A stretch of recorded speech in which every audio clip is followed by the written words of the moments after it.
hello नमस्ते everyone सबैजना सन्चै हुनुहुन्छ होला ठिकै हुनुहुन्छ होला जुन आज चाहिँ मैले तपाईँहरूलाई धेरै विशेष खालको भिडियो लिएर आएको छु जुन चाहिँ युट्युब च्यानल बनाउनु चाहनुहुन्छ तपाईँहरू या युट्युब च्यानल क्रिएट गरिसक्नु भएको छ उहाँहरूको लागि इम्पोर्टेन्ट टपिक्स रहेको छ यो जुन चाहिँ तपाईँहरू अब युट्युबबाट अर्न गर्न चाहनुहुँदैछ भने तपाईँहरूले युट्युब च्यानल खोलिसक्नु भएको छ प्रोफाइल पिक्चर र ब्यानर कसरी चेन्ज गर्ने कसरी एट्र्याक्टिभ एकदम प्रोफेसनल तरिकाको देखाउने त अनि तपाईँहरूकोमा मान्छेहरूले प्रोफेसनल खालके तपाईँहरूको प्रोफाइल भयो भने त मान्छेले अफकोर्स तपाईँलाई सब्सक्राइब गर्नुहुन्छ तपाईँलाई तपाईँकोमा भिजिट गर्नुहुन्छ कुन चाहिँ टपिक्स सम्बन्धी तपाईँले बनाउनुहुन्छ त्यो सम्बन्धी तपाईँको लोगो हाल्नुहुन्छ यो मैले जुन बनाएको तरिकाले तपाईँले दोकानको आफ्नो लोगो बनाएर आफूले प्रिन्ट आउट गरेर आफ्नो भिजिटिङ कार्डहरू पनि बनाउन सक्नुहुनेछ जुन अब म चाहिँ एकदम सिम्पल सरल अनि छोटो बनाउने कोसिस गर्दैछु मोबाइलको डिस्प्लेमा पनि आउँछु जुन भन्दा सुरुमा हामीले प्ले स्टोरबाट निकाल्नुपर्छ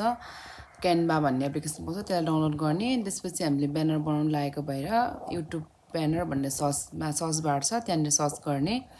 अनि क्यानभाको एप्लिकेसन ओपन भइसकेको छ अनि त्यसपछि हामीलाई यहाँनिर कुन ठिक लाग्छ त्यो चुज गर्ने हामीले यसमा हजारौँ अप्सनहरू पाउँछौँ र जुन चाहिँ यो प्रो लेखेको छ यस्तो क्राउन लगाएको छ यो चाहिँ चुज नगर्नु होला यो चाहिँ हामीले पैसा पर्छ र त्यो अथोरिटी पनि पाइन्न दिँदैन हामीलाई पे गर्नुपर्ने हुन्छ त्यही भएर फ्रीको गर्नुहोस् अनि तपाईँलाई कुन आफूलाई ठिक लाग्छ आफ्नो कुन च्यानलको हो त्यो अनुसारले तपाईँले पिक्चरहरू अगाडि नै रेडी गरिराख्नुहोस् मैले चाहिँ यहाँनिर रेडी गरिसकेको थिएँ यो गर्छु भनेर माइन्ड मेकअप गरिसकेको भएर मैले सजिलो भयो चुज गर्नुलाई मलाई जम्मा 4टा फोटो चाहिएको छ यतापट्टि 2टा र उतापट्टि 2टा गर्दैछु जुन यो चाहिँ मेरो चाहिँ यही च्यानलको लागि बनाएको हो मनला मोनिटर भनेर त्यही भएर मैले यसको लागि चाहिँ यो मेरो फोटो नै ठिक होला भनेर चुज गर्दैछु अब यसलाई मिलाउने यताबाट छान्दै अनि यसरी चुज गर्ने कुन ठिक हुन्छ जस्तो लाग्छ आफूलाई त्यो छान्ने हो अनि यसको साइजहरू मिलाउनुपर्छ कता राख्दा ठिक हुन्छ अनि कुन फोटो ठिक हुन्छ आफूलाई थाहा भइहाल्छ त्यहाँ अनि अब यो त सेट भयो अब नाम राखौँ अब मनिला मोनिटर यहाँ भइसकेको छ अब यसमा हामीले धेरैवटाको अप्सन पाउँछौँ कुन चाहिँ अलिकति राम्रो देख्छ त्यो छान्ने हो कलर छान्ने ब्ल्याक राखेको छु ब्ल्याकमा ठिकै देख्यो अब त्यसपछि यसमा पछाडि यो पनि लाउन सकिन्छ ब्याकग्राउन्डमा पनि कुन एङ्गलबाट दिने हो भनेर पनि थाहा हुन्छ सेप अब यसमा साइज पनि घटाउनु बढाउनु मिल्छ मलाई चाहिँ यसको चाहिँ उयो स्ट्रेटवाला नै मन पर्यो त्यही भएर म चाहिँ स्ट्रेटै छान्दैछु अनि यसमा कलरहरू तपाईँले धेरै अप्सन पाउनुहुनेछ स्टाइलहरू पनि धेरै पाउनुहुनेछ अनि मैले चाहिँ यो चुज गरेँ यसको साइजहरू कलरहरू यहाँबाट अप्सनमा छ चुज गर्नु सक्नुहुनेछ अनि टेक्स्ट बक्स यहाँनिर कुन अरू चाहिँ एड गर्नु पऱ्यो भने यहाँबाट एड गर्न सकिन्छ यो साइडबाट र अब मैले चाहिँ यो टेक्नोलोजी सम्बन्धी भएकोले टिच सपोर्ट च्यानल भनेर दिएको छु अब यो भनेपछि चाहिँ मान्छेहरूलाई थाहा भयो नि त यहाँ टेक्नोलोजी बारेमा थाहा उयो रहेछ भनेर च्यानल रहेछ भनेर अनि त्यसपछि मान्छेले फलो सब्सक्राइब गर्नु थाल्नुहुन्छ हामीलाई अनि मैले यसको लागि बनाइसकेको छु मलाई चाहिँ माथिको ब्ल्याकमा ठिक लाग्यो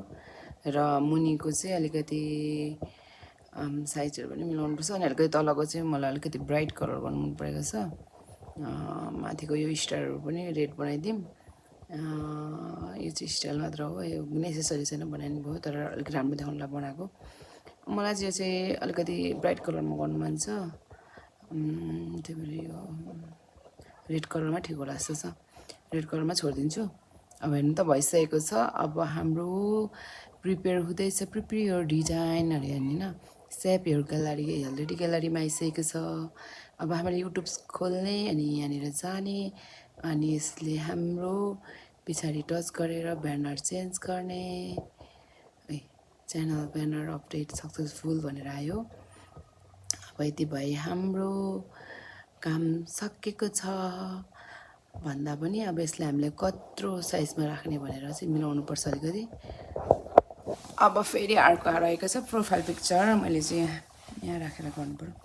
अनि हामीले चाहिँ प्रोफाइल पिक्चरको लागि बनाउँदैछौँ क्यानभा ओपन गरिसकेको छौँ र क्रिएट डिजाइन भनेर आइसकेको छ सर्च बारमा गयौँ YouTube profile picture YouTube profile picture अब यहाँनिर धेरै डिजाइनको आइसकेको छ यी डिजाइनहरू भएर पूर्ण छ प्रो लेखेको चाहिँ नगर्नु होला यो चाहिँ अलिकति पैसा लाग्छ है फ्रीको गर्नुहोस् फ्रीमै हजारौँ पाइरहेछ भने किन गर्ने पैसा तिरेर यही गर्नु अनि फ्रीको कुन चाहिँ अब आफूलाई स्विट हुन्छ आफूलाई कुन ठिक लाग्छ त्यो गर्ने हो मैले चाहिँ यो पिङ्कवाला मन पर्यो मैले यो पिङ्कवाला गर्दैछु अनि नर्मल फोटो मेरो अब हेर्नु है यस्तो छ यो सिम्पल छ भने अब यसलाई नै यतिमा हाल्नु बित्तिकै कति राम्रो देखिएन त कस्तो राम्रो देख्यो नि त होइन त्यही भएर मैले यसलाई अलिकति सानो बनाएर अब यहाँनिर एउटा टेक्स्ट बक्स भनेर आएको छ त्यहाँनिर गएर टेक्स्ट लेख्छु मेरो यहाँ के सम्बन्धी हो यो मेरो के को हो च्यानल त्यो बारेमा लेख्छु अनि यसलाई लेख्ने कहाँनिर ठिक हुन्छ भनेर यताउता जहाँसुकै राख्नुहुन्छ तपाईँले यो कुनामा त्यो कुनामा राख्नुहुन्छ अब म चाहिँ लेख्नु सकेँ अब यसको लागि चाहिँ डिजाइन दिँदैछु यसको लागि येल्लोमा पनि ब्राइट कलर भएर त राम्रै देखेको छ तर ठिकै छ अब म यसलाई अरू कलरमा पनि ट्राई गर्छु अब यो माथिको पिङ्क भएकोले पिङ्क गरौँ त कस्तो ठिकै देख्यो राम्रो देखेन ब्याकग्राउन्ड पिङ्क गरेर वाइट लगाउँदा पनि अलिक मधुरै देख्यो अब यो चाहिँ इरेजर हो यसले मेटाउन सक्नुहुन्छ यहाँबाट कलर पनि चुज गर्न सक्नुहुन्छ अनि यो पनि भयो अब हाम्रो प्रिपेयर योर डिजाइन भनेर आइसकेको छ हस् त अब यसलाई युट्युबमा गएर चेन्ज गर्ने हो प्रोफाइल पिक्चर युट्युबमा जाने अनि प्रोफाइल पिक्चरमा टच गर्ने अनि ग्यालरीमा आइसकेको छ यसलाई सेभ गर्ने यति भएपछि हाम्रो प्रोफाइल पिक्चर अपडेट सक्सेसफुल भनेर भनेको छ हस् त